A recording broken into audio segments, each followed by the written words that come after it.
Wow, Mum is straight in there with a bit of weeding. My word, is she an excellent weeder. Right chaps, I'm going to do some direct sowing this morning, trying to bypass all the issues in the greenhouse.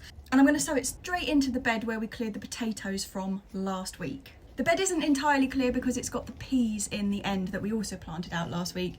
But to be honest, they're really not looking happy after all that trouble I had getting them out of the guttering and their roots essentially being welded to the bit of gutter. They had a bit of a hard start to their life outside, so I'm not sure what's happening with them, but I'm going to fill the rest of the bed.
Good afternoon, chaps. It has been a beautiful day all day. Unfortunately, I've been stuck in front of the computer most of the morning, but we're up here now. And what I was just doing in that bed is I'm having a bit of an experiment. So in that bed, I've sown 3 lots of seeds. Sorry about the parakeet. Actually, talking of parakeets, sorry, I'll go back to what's in the bed in just a moment. But do you remember, must have been, what, 2 weeks ago now, I found those spotty feathers that were from the woodpecker that had obviously been got. And I kind of gently accused Lily of it. Well, I was thinking about it. I mean, she's pretty ferocious when she wants to be. But a woodpecker's not a tiny bird, you know. And then later that day, I was looking up, there's a huge squawking mess of the parakeets. Just all rising up into the air and coming out the trees, and it was just like this huge screeching cacophony. And there was a red kite hunting them and just like snatching one out of the air. And I owe Lily a bit of an apology, I think. I don't think it was her who took the woodpecker. I'm pretty sure it was probably the red kite. But anyway, that's completely beside the point. I was telling you what I've done in this bed. And that is having a bit of an experiment with direct sowing. So some years direct sowing seems to work really well, and other years anything I put in just gets eaten off by the slugs. seems to be a bit touch and go, but I've had so many problems with the caterpillars in the greenhouse. I mean, obviously I'm gonna have to resow my pak choi and the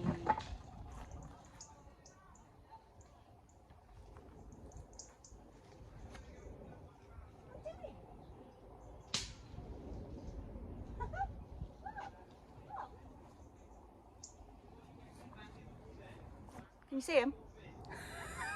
Squirrel trying to nick my wood. So I'm obviously going to have to resow the pak choi, and I will sow them back into modules, like into the greenhouse, and then get them out as soon as I can, because I also time to start sowing them for kind of overwintering in the polytunnel. Anyway, that's a whole nother story. I don't know what is going on. I'm on a ramble, I'm sorry. Refocus. But some of the other seedlings that I've lost in there due to slug damage rather than caterpillars are, I had some Lucullus chard in there, and I also had some red and green chicory, and they have really suffered in there. Mixture of me not watering it enough probably, but also now the slugs have got it. So not ideal. So I'm going to have a go at direct sowing, because along with the chimney wrapper, which I've put in this end, so what I've got in this bed, come on Jessie, what I've got in this bed is some red stemmed leaf chicory, I've got some Lucullus chard, and I've got some 120 day chimney wrapper. I'm having a go at direct sowing it because we've now got this free bed down the end, which is where we took the potatoes out of last year. We've got the peas in the end, although the peas have also been attacked by something. But all three of these things, so the leaf chicory and chard and the chimney wrapper, they're all things that previously I have let go to seed, and they've self-seeded around, and those direct sown essentially ones have been so strong that I just think it's worth having a go. So they are all in this bed. I also haven't sown them into drills, you know, straight lines. I've basically just scatter sown them in 3 bands across this bed. I haven't even raked them in, so I raked the surface of the soil, which was a bit crumbly and a bit crappy, and just so that it had a little bit more movement in it, and then I've direct sown, scatter sown across the surface, tamped it down a bit, given it a really good water, and now I'm just going to mulch over the top, and we'll see what happens, because the ones that I had in the greenhouse are basically doomed, so I thought I'd try something else. But talking of doomed, that was an excellent segue, Jessie. Talking of doomed, we have some very bad news. When we were arriving this morning, walking down the plot, you know what it's like when you arrive and you're having a bit of a walk around, a bit look that way, a bit look that way, see what's going on, and then you see something like this. Bad news. Bad news. The outdoor tomatoes, oh dear, blight. Oh, I knew it was coming, but that doesn't seem to stop me being optimistic. Somebody on a site a couple over from us had it about 3 weeks ago, and it was only a couple of streets away really, so we did know it was coming, but still. Anyway, one of the things I get asked a lot actually is from people saying my tomatoes don't look very well, is it blight? I mean, there are some things which do look quite similar to blight, but blight itself is really like, well, basically it's awful. There's no way around it, there's no cure for it. Once you've got it, the plants are done for, basically. But I always thought it was a fungus, but I've had a look on the RHS website and it actually calls it a fungus-like organism. So I'm not quite sure what the difference is, because it's still the spores which are what are in the air and then settle on the leaves when they're damp, or when it's been really warm and humid like it has for us. Gosh, I mean, how long has it been raining for? We've had 2 months of rain, so like the blight was coming. It was coming to get us. But it's something that affects tomatoes and potatoes mainly, but it can affect all of the Solanum family. And like I say, there are a couple of things which can sometimes be confused with the early stages of blight. One of them is called leaf mould, which is where the leaves become kind of brown and they rot off the plant. But the thing that's fundamental about late tomato blight, which is what this is that it affects the leaves, the stems and the fruit. And once it's on the stems, it's really clear to identify. You can see this, it's these big, large black patches on the stems. It's not little tiny lesions, it's these big areas of the stem just go black. And the plants are just not salvageable once you've got blight. I mean, if you catch it very, very early on the leaves, you can chop the leaves off and try and slow it down, but really you're only slowing it down. There's no treatment for it once you have it, but there's a couple of things which I've heard that people use as kind of a preventative measure, and one of them is mixing up bicarb, olive oil, tiny bit of soap into a spray thing with water and spraying your tomatoes regularly before the blights hit. I mean, obviously once the blights hit, it's too late for any of that, like with me. But a neighbour of mine about 4 or 5 plots over, she's actually given that a go this year. So although mine are gone, I'm going to go round and check hers when she's there next. She's on holiday at the moment, and just see if it's actually worked, because that would be interesting, because we're close enough for, like, if hers survived, then it was definitely that. But yeah, it basically spreads across the country, and there's actually a website called Blight Spy that you can see where it's been reported in the country, and you can basically see it heading towards you, which isn't that great, actually. I don't recommend anybody go and have a look at it. And talking of the spread, I'm taking all of this green matter, all of the infected matter here, and I'm putting it in a bag, and we will cart it straight away and take it to the council green waste disposal, which is where we put most of our stuff which has got disease. Mainly we put things in there that's got like clubroot and stuff, which is soil borne, which we know is then going to contaminate the compost, and when we put it across the rest of the plot, we will be just contaminating the rest of the plot, so we don't want to do that. There are mixed opinions, and people feel quite strongly about it, about whether or not if you put blight diseased material into your compost heap, that's then going to harbour the blight overwhelmed, and then it will come back to bite you next year. But I've got a friend who every year she puts all of her blighty tomatoes, she gets blight every year as well, puts all of her blighty material stuff in her bin, and she doesn't get blight any earlier than like the rest of the country. So it's like, doesn't seem to be a correlation. But in this case, because I'm on a shared site, I don't want to be putting the spores, although I'm taking my own tomatoes down so I won't have anything else that can be affected. If I just leave it like out in the open, if anybody on this site is lucky enough to not have blight, I just feel like I'd be spreading it more. So I don't want to do that. So I'm bagging all of mine up. Another thing which is quite a good teller between some other problems that you can get with tomatoes, like the leaf mould, is that outdoor tomatoes are much more likely to be affected by blight because it's airborne and it's in the humid air, and then that's what, you know, with the dew on the leaves, and that it settles on there, and that's how it spreads. Whereas inside a polytunnel, it would actually have to blow in for it to affect them, you know, in through windows or in through the door. And most of the other things that can sometimes look a bit like blight often happen more to indoor tomatoes because they're resulted in like not enough airflow and that sort of thing. So if it's on your outdoor tomatoes and it looks like black stem and black leaves, it's probably blight. Now, trying to save fruit, I'm going to have a huge number of green tomatoes here, and green tomato chutney are us, I suspect. But it's one of those things, like I say, it affects all the plant. It affects the leaves and the stem, and it also goes into the fruit, and it's like a necrosis. It just rots it out. So the fruits, they just basically collapse. You get these dark patches on them, and then they just collapse. And it's incredibly depressing when you've got all these beautiful, big, fat tomatoes, which all they needed was a little bit of sunshine. You know, if we had had sunshine the last 2 months, like during the summer, if it hadn't just been wet and rainy, I mean, a lot of these tomatoes would have been ripe, and then they would have been, you know, harvested and out the way for the blight. But sadly that hasn't happened this year, and so it's going to be another year for green tomato chutney.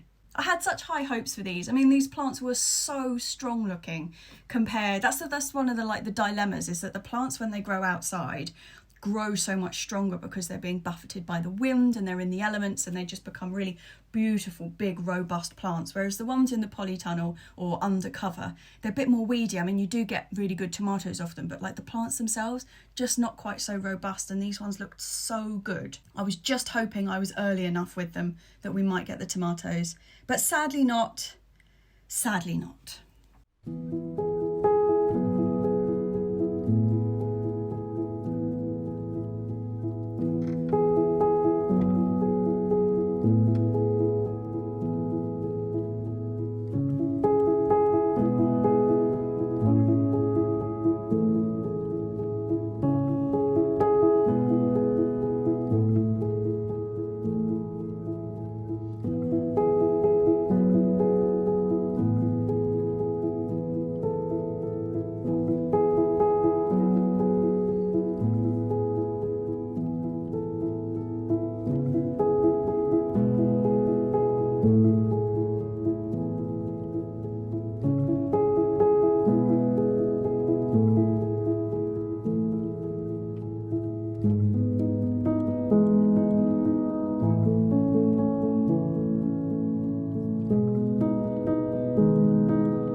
And there we have it, chaps. Sorry about the helicopter noise, but I've had to take all the ones out of the centre. Now these guys on the end, which is Jet Setter, are absolutely beautiful and huge. If I put my hand behind, you can see how big that is. Like, that is monster. And there's no sign of anything on that one. And I've got a feeling that's Jet Setter. Is it Jet Setter? Anyway, I've got a feeling that a couple of the ones I was growing were blight resistant, so it's just possible. It's just possible that it's going to be all right and that it was that one. But still, that's depressing, chaps. That's really, really depressing. Have a look at how many we've got in the boxes. So I have saved a cluster from each tomato. Some of them have definitely got it on the stems, like those ones there, which are the pork chop you see in there. I'm just holding them onto the stems just until we get them home. Then I'll cut them off there, but if I cut them all off the stems now, they're likely just going to get muddled up and I'm not going to know which is which. So I'm just keeping them on those stems just until we get home. I'm going to remove them and hope for the best. So that, chaps, is truly depressing. I'm sorry, we're just going to have to put up with the helicopter noise, but yeah, that's really depressing. However, as I was cutting them, so obviously I thought it was just that one in the middle. You know what blight's like, or if you don't know what blight's like, lucky you. But blight's one of those things that once you see it, you just start seeing it everywhere, and it spreads so quickly. But as I was picking them out, like I started with that centre one that had the really big black bit on the stem, and I was like, okay, but then I moved back, and actually there's 3 tomatoes in that group that don't look like they have got any kind of blight markings on them at all. It just so happens that they're at either end of the tomato thing, so now they look a bit strange, like 2 little sentry posts. However, I didn't grow it for its blight resistance. I just seem to remember, I know one of those ones was definitely blight resistant. I've just got a feeling it was that, and it looks perfect, like it's not got any kind of damage on it at all. Next to it is a tomato labelled Alice's Dream, which is also clear of blight, but is quite clearly not Alice's Dream because it's got black tomatoes, and Alice's Dream doesn't have black tomatoes, so I've obviously mislabelled that despite being incredibly careful at the beginning of the year. And then the third one, which seems to be, I mean, I've got everything crossed, legs and all, seems to be okay, is the Garnet. And I know this one's definitely Garnet because it's quite distinctive. It's also got some really good tomatoes on it, it's reddening up. So, I mean, lost a lot, but I'm hoping that these ones are just gonna, like, wait it out long enough. I washed my secateurs off, so soaked them up, soaked my hands and everything, and then chopped the foliage that was covering up the tomatoes on these 3, so hopefully we'll get something. Now all we've got to hope for is that it doesn't spread to the tomatoes in the polytunnel. I mean, I'll touch bamboo cane. We've not opened the door today while we've been messing around with these, because obviously it's airborne spores, and airborne, it's in like moisture and it's really humid. So we've been really careful not to open the polytunnel. They're probably roasting in there, to be honest. But they're better roasting than blighty. Yeah, but that's where we stand, chaps. We have lost the outdoor tomatoes. So like I said earlier, potatoes are also susceptible to blight. Obviously we took all the ones that were in the bed out last week, which was quite good timing.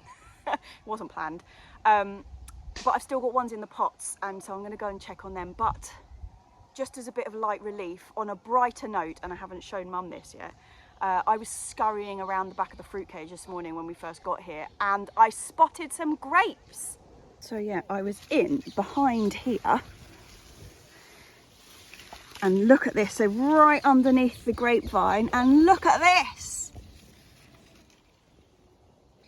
Beautiful, beautiful grapes, and that's not the only one. Hang on, I don't want to fall arse over tit into the, what's it called? Pumpkin bed. But look, there's more up here. And there's some little bites. Ah! I'm so excited. There's some absolutely whopping, well for me, well I say whopping, I mean whopping for me, like first grapes. Anybody who actually grows grapes, or in fact like Johanna, who has like 6 tons of grapes every year, these are not whopping, but for me, first ones, I'm so excited. I'm so excited. So this is just kind of lifting the blight gloom slightly. Anyway, I haven't shown Mum yet, so I'm going to go and show her now. Share the joy, share the joy. Before we go and check the potatoes to see if they're also doomed. Ah, if you don't laugh, if you don't laugh. Okay, well, for a bit of joy, do you want to see the grapes? Come in here. Come with me.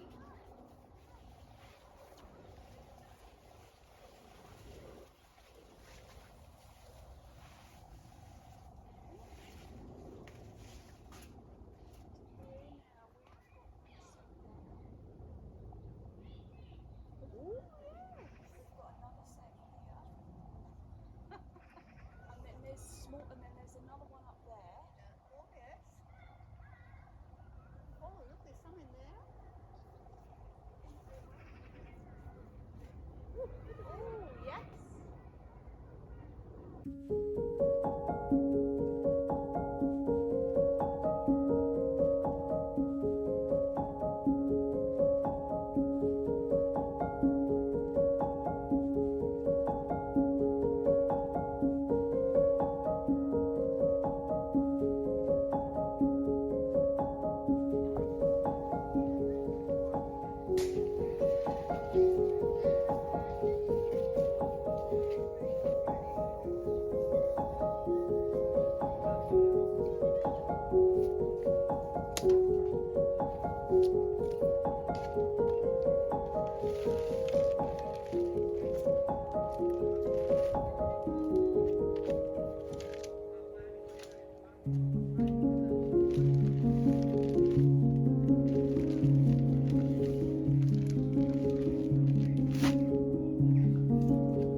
I didn't mulch this bed before I sowed the seed because the mulch that we use is the sort of partially composted horse manure, and it's pretty rough for direct sowing seed. I mean, possibly the chard would have been all right because they're quite chunky seed, But things like the, what else have we got in this bed? The Chimidarapa and the chicory. Yeah, the seed is too fine, it wouldn't have really worked. But it's also going to act as a moisture retention, because our soil, I mean, you saw when I was raking it at the beginning how dusty it is. Even though that wasn't actually that dry, it's just really fine sandy soil. I've given these a really good soak, and now I'm just covering them over with the mulch, and I'm hoping that's going to keep the moisture in long enough to let them germinate nicely underneath, and then they can grow up through this. I'm being quite careful because I've just scatter sown them on the surface of the soil, although the fact that they've been watered in will kind of stick them down a little bit. I'm putting this mulch on being quite careful not to scrape it across the surface of the soil, because otherwise that would just disturb them all. But hopefully, give it a week or so and this bed will be looking pretty green.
red and one purple.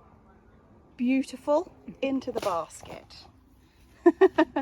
Gorgeous. Hey, Lily? Yeah, bunny rabbit. Look at the size of those blooming courgettes, hey? Shane, you don't like courgettes. Hmm? This is the one we're going to stuff, isn't it? That's the one we're going to eat tonight, yeah.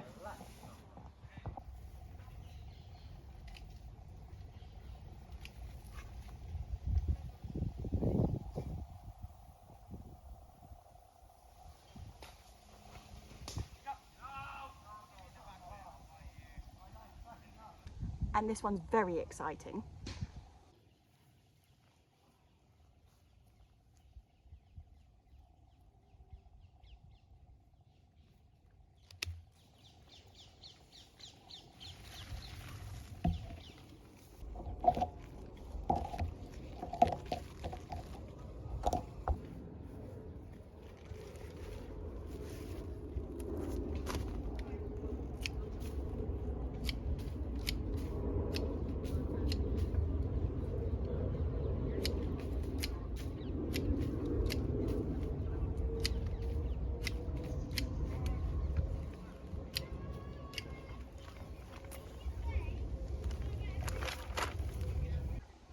Well, you win some and you lose some. And this is definitely a win. What a beauty! What a beauty.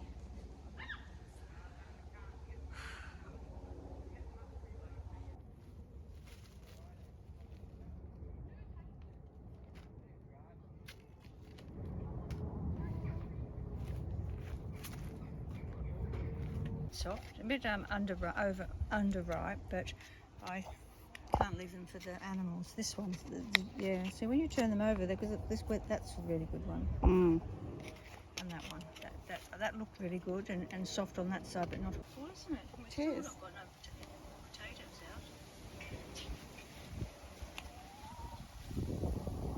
out. Right, are we ready? We are ready. Put the girls away.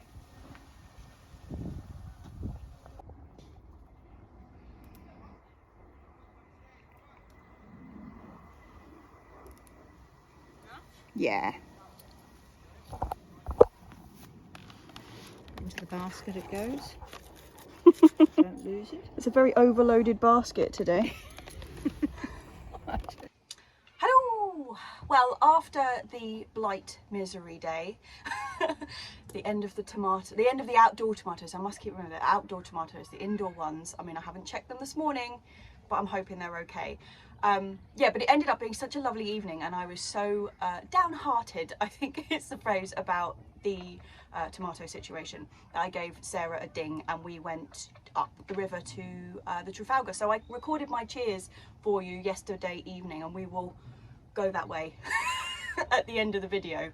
But yeah, I never got round to a couple of things that I didn't get around to doing, actually. Shock horror. I didn't get round to having a good look at the potatoes yesterday, so I'm going to go and inspect them. I suspect it's not great news. And I also haven't got round to doing the Q&A questions this week because the blight kind of took over the show a bit. But because I didn't have time for it, it means there's another week. So again, Q&A at the front, anything in the comments underneath, and I'll try to get to them next week.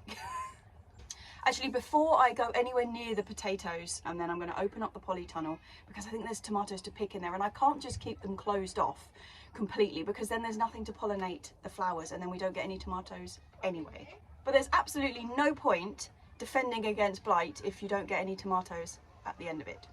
But that is the first thing this morning. I'm going to go and have a look in the polytunnel and see what we've got because there was a Japanese black trifeli in there last time I looked that was like this close to being ready.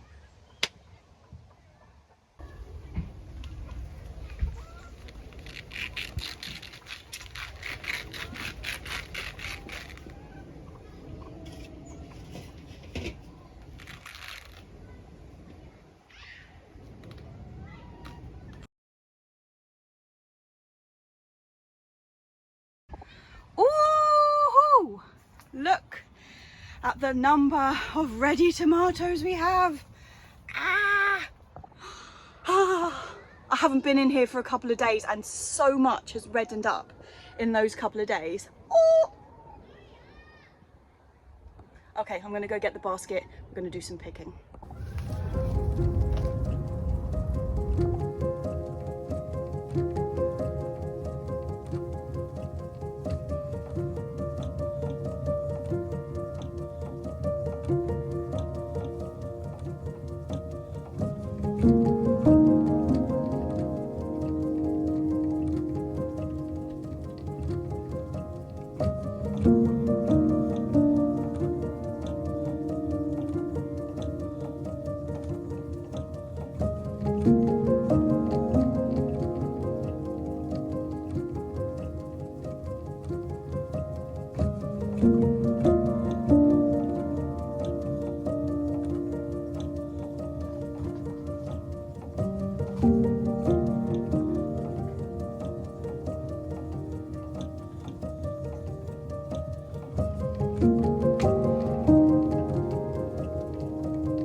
Happy rabbit. And there's loads on the go. Like some of the black ones, they're just starting to turn pink and yellow and things underneath, and it's just it's so exciting. It's so exciting. There's also some peppers to pick in here. I'm going to do that. There's actually quite a lot of flying stuff around in here. Hope is doing a bit of pollinating. Don't know whether to leave the door open or not. Oh, pick some peppers while I'm thinking.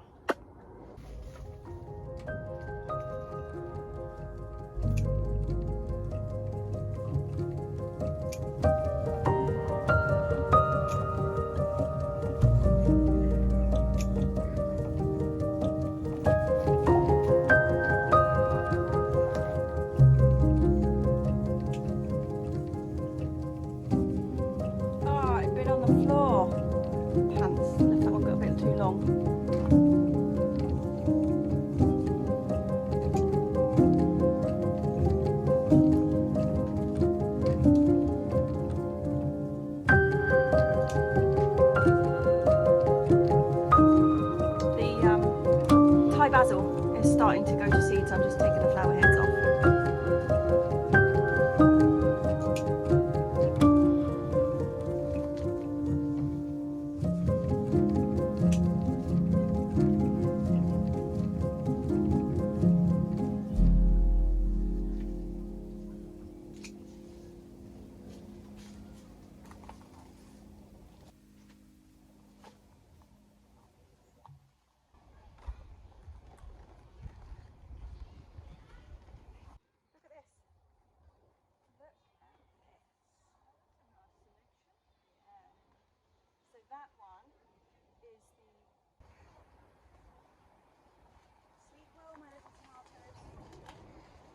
Want a sunny but not windy day, and then we'll keep it open, you know, for a bit.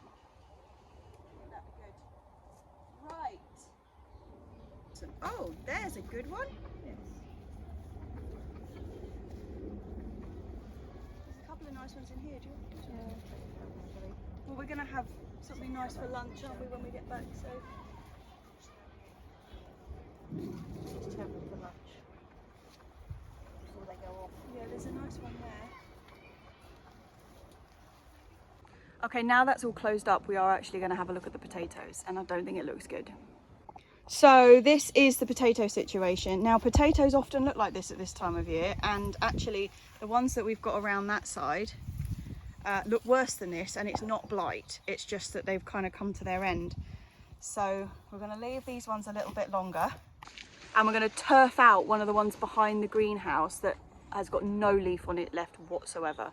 We also have very, very nice, big, strong labels in there, but the wording has come off them. So we don't know what variety they are. The choices are Caledonian Pearl, British Queen, Pink Fir Apple, or Kerr's Pink. That was the 4 we had behind there. Now that includes these ones at the front here. Basically they're all just mixed up and we don't know.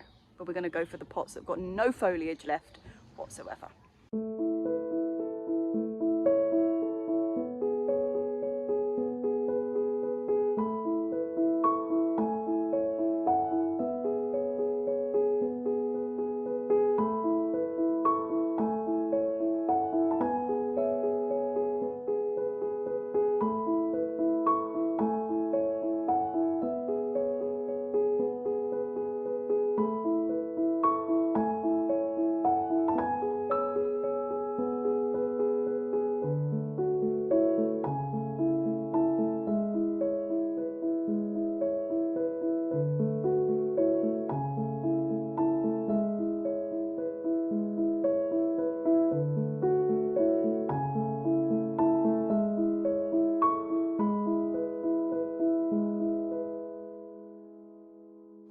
Despite the labelling problems, I think we've ascertained this is Caledonian Pearl.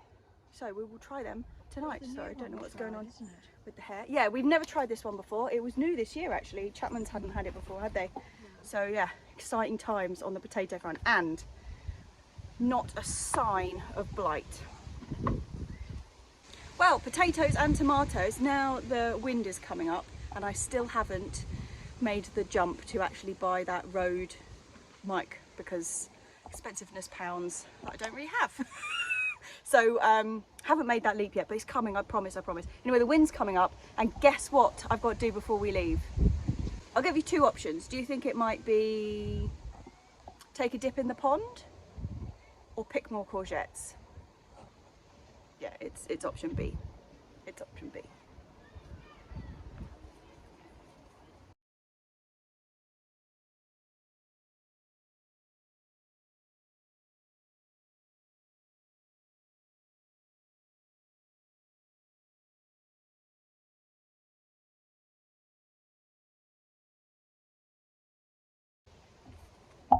And another trombone.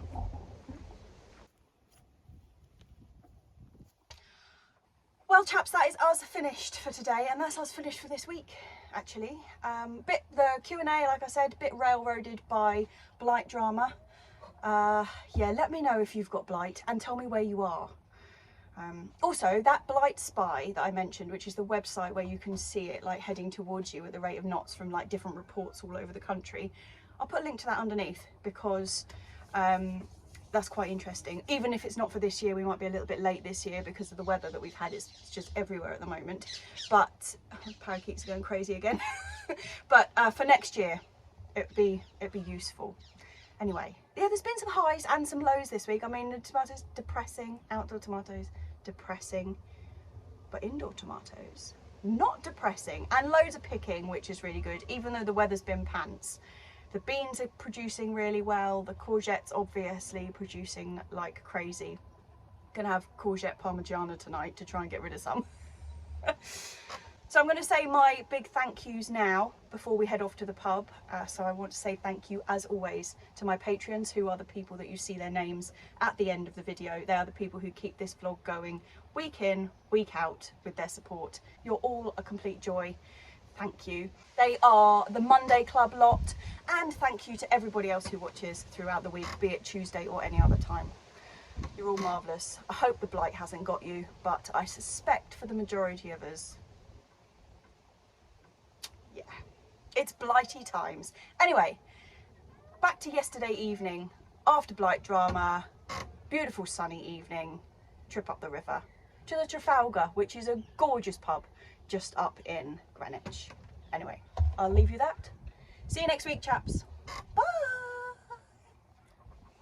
Just leaving. Just about to close up the Polytunnel. I know there was no mention of caterpillars in this week's vlog, but have a look at this, and this is the other variety of caterpillar. You know, last one, the ones I've been going on about for weeks now, with the little green ones. Well, have a look at this. That's the These are the kales and the cavallineros. Looking all right, looking all right, looking all right. Holy schmoly! I'm not even going to pick them off. I'm going to take that whole leaf. Oh my God, look at them. You've just caught it in time. Yeah. What an absolute little bugger. I'm just going to check the rest of them now. Yeah, okay. Okay. Now we're off to the pub.